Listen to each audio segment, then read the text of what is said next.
नमस्कार बच्चों, आज कक्षा 8 में हम नया अध्याय शुरू करने जा रहे हैं। अध्याय नंबर 16 और पाठ का शीर्षक है पानी की कहानी।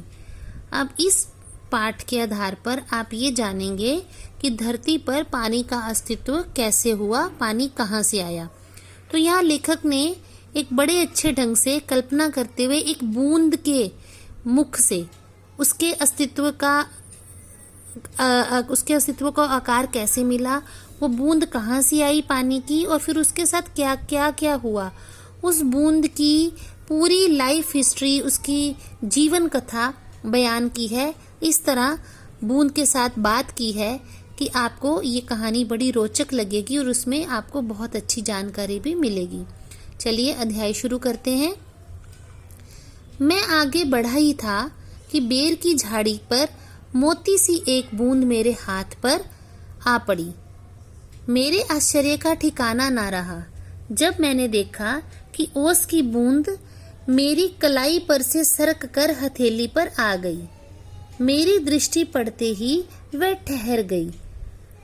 थोड़ी देर में मुझे सितार के तारों सी की झंकार सुनाई देने लगी। अब हर वाद्य यंत्र की आवाज का नाम होता है। जैसे सितार बजाते हैं तो उसकी जब तारें हिलती हैं तो उनमें जो आवाज आती है उसको बोलते हैं झंकार। मैंने सोचा कि कोई बजा रहा होगा। चारों ओर देखा, कोई नहीं। फिर अनुभव हुआ कि ये स्वर मेरी हथेली से निकल रहा है। जहाँ पे पानी की बूंद थी, पानी की बूंद में से आवाज आ रही है। ध्यान से देखने पर मालूम हुआ कि बूंद के 2 कण हो गए हैं, यानी उस बूंद के 2 हिस्से हो गए और वे दोनों हिल हिल कर ये स्वर उत्पन्न कर रहे हैं, मानो बोल रहे हों। क्या बोल रहे हों? उसी सुरीली आवाज में मैंने सुना, झंकार जैसी सुरीली आवाज में, सुनो सुनो। मैं चुप था। फिर आवाज आई, सुनो सुनो। अब मुझसे न रहा गया, मेरे मुख से निकल गया, कहो कहो। ओस की बूंद मानो प्रसन्नता से हिली और बोली, मैं ओस हूँ, जानता हूँ। मैंने कहा, लोग मुझे पानी कहते हैं, जल भी मालूम है। मैं बेर के पेड़ में से आई हूँ। झूठी, मैंने कहा और सोचा, बेर के पेड़ पर क्या पानी का फव्वारा निकलता है? बूंद फिर हिली, मानो मेरे अविश्वास से उसे दुख हुआ हो। सुनो, मैं इस पेड़ के पास की भूमि में बहुत दिनों से इधर उधर घूम रही थी। मैं कणों का हृदय टटोलती फिरती थी। कण यानी मिट्टी के कण की एकाएक पकड़ी गई। कैसे पकड़ी गई वो बताएगी। कैसे? मैंने पूछा। वह जो पेड़ तुम देखते हो ना, वह ऊपर ही इतना बड़ा नहीं है, पृथ्वी में भी लगभग इतना ही बड़ा है। इसका अर्थ यह है कि कोई भी पेड़ चाहे जितना ऊंचा होगा, उसको मजबूत बनाने के लिए उसकी जड़ें धरती के अंदर उतनी ही नीचाई तक, उतने ही नीचे तक फैली हुई होती हैं। उसकी बड़ी जड़ें, छोटी जड़ें और जड़ों के रोए हैं। रोए मतलब आपने देखा होगा कि जो पेड़ों की जड़ें होती हैं, मान लो ये एक धरती है, इसमें पेड़ की जड़ें हैं, तो उसमें छोटे छोटे छोटे छोटे रोए निकलते हैं। ये जड़ों के साथ ऐसे रेशे रेशे से होती हैं, जैसे आपके शरीर पर बाल होते हैं ना, तो जड़ों में भी ऐसे ऐसे रेशे होते हैं जिनको रोए कहा जाता है। वे रोए बड़े निर्दयी होते हैं। अब रोयों का काम क्या है? धरती में से पानी को सक करना, चूसना और पेड़ की तरफ भेजना, ताकि पेड़ जिंदा रह सके, उसकी प्यास बुझ सके। वे बहुत निर्दयी होते हैं। मुझ जैसे असंख्य जल कणों को वे बलपूर्वक पृथ्वी में से खींच लेते हैं, यानी चूस लेते हैं। कुछ को तो पेड़ एकदम खा जाते हैं और अधिकांश का सब कुछ छीनकर उन्हें बाहर निकाल देते हैं। जैसे आपने देखा होगा कि हर वनस्पति को, हर पक्षी को, हर प्राणी को, हर जीव जंतु या कीड़े को जिंदा रहने के लिए खाना जरूरी है।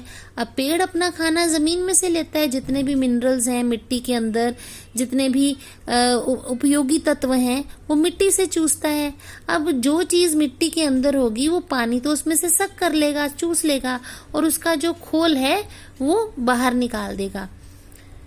क्रोध और घृणा से उसका शरीर कांप उठा। अब ये बात जब याद आई बूंद को, तो उसका जो नफरत से भर गया पेड़ों के लिए, उसके मन में जो भाव थे नफरत वाले थे। तुम क्या समझते हो कि वे इतने बड़े यूं ही खड़े हैं?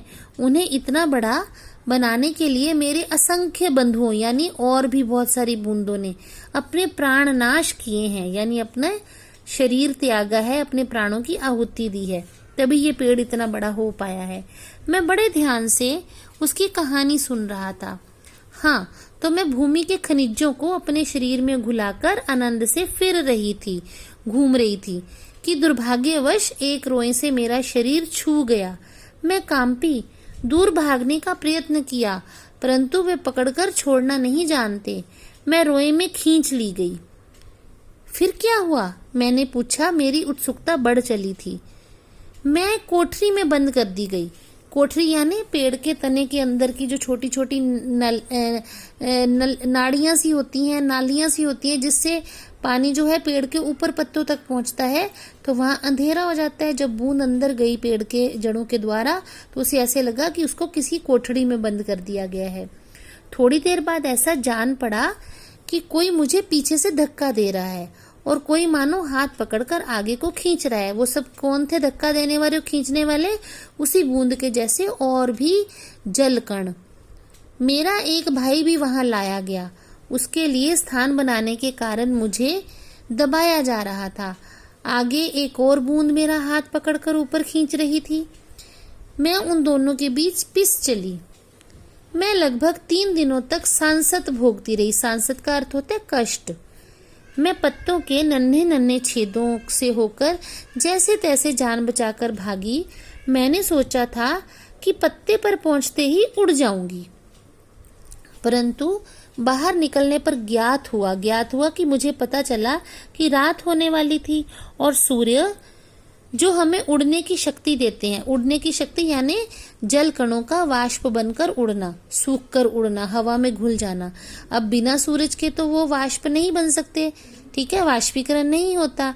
अब जो बूंद है वो जब बाहर निकली, पत्तों पर निकली, उड़ने की कोशिश करने लगी, तब उसकी शक्ति खत्म हो चुकी थी, क्योंकि सूर्य जो था वो अस्त हो चुका था।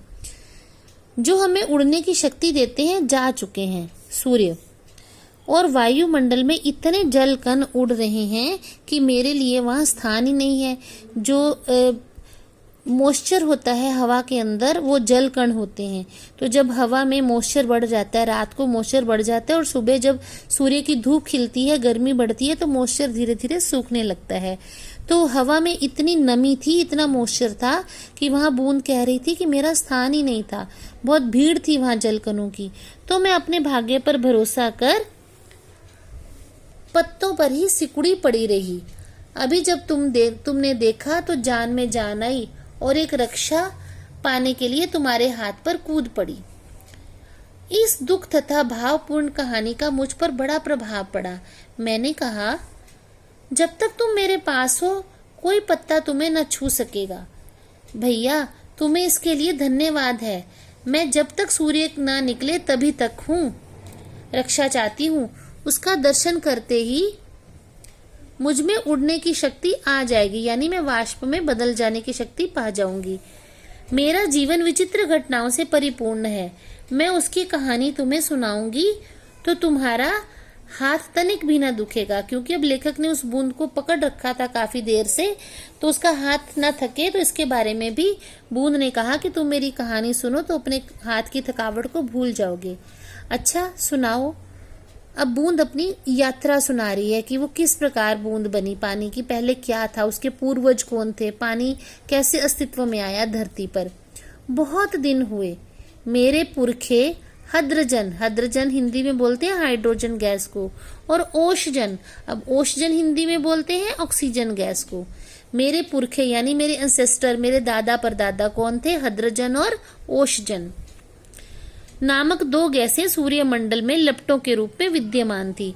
जब धरती सूर्य से अलग हुई तो धरती का तापमान काफी गर्म था। उस समय सब तरफ गैसें ही गैसें थी। हम ये सुनते हैं ना कि जो सूर्य है वो गैसों का गोला है, ज्वाला, आग और गैसों का गोला है। तो उसमें सौर मंडल में बहुत सारी गैसें विद्यमान थी लपटों के रूप में। उसमें उसके बूंद के पुरखे थे हद्रजन और ओशजन। सूर्यमंडल अपने निश्चित मार्ग पर चक्कर काट रहा था, यानी ग्रह अपनी अपनी ऑर्बिट पे घूम रहे थे। वो दिन थे जब हमारे ब्रह्मांड में उथल पुथल हो रही थी, यानी ग्रह जो थे अस्तित्व में आ रहे थे, सूर्य के टुकड़े हुए थे, जब अनेक ग्रह और उपग्रह बन रहे थे। ठहरो, क्या तुम्हारे पुरखे अब सूर्यमंडल में नहीं हैं? उनके वंशज अपनी भयावह लपटों से अब भी उनका मुख उज्जवल किए हुए हैं। यहाँ बात हो रही है धरती के लावे की। हाँ, तो मेरे पुरखे बड़ी प्रसन्नता से सूर्य के धरातल पर नाचते रहते थे।